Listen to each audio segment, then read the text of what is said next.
ఎవరైనా చెప్తారండి ఇది?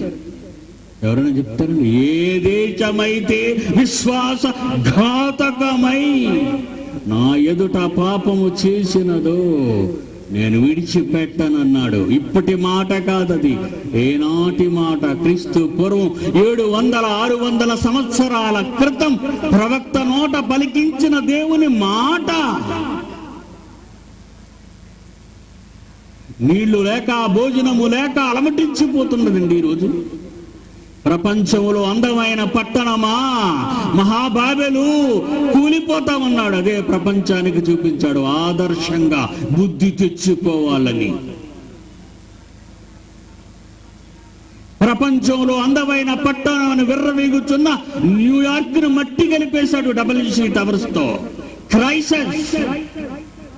అమెరికా ఆర్థిక వ్యవస్థ కుంభస్థలం ఒకటి వేళతో పకలించాడు దేవుడు. నెక్స్ట్ ప్రపంచంలో అందమైన పట్టణం టోక్యో అయిపోయింది. దాని చరిత్ర ముగిసింది. ఇక ముగియవలసిన మరో నూతన అందమైన పట్టణం వెలసింది. అదే దుబాయ్.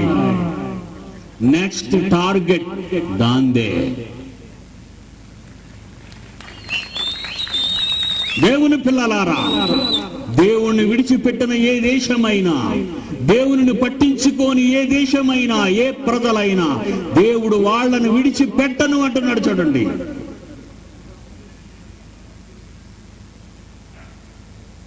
ఏనన్నా? ఇర్మియా గ్రంథం 19వ అధ్యాయం 9వ వచనం చూడండి ప్రియులారా. ఇర్మియా గ్రంథము 19వ అధ్యాయము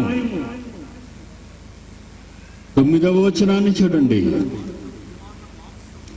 వారు తమ కుమారుల మాంసమును, తమ కుమార్తెల మాంసమును తినునట్లు చేసేదను.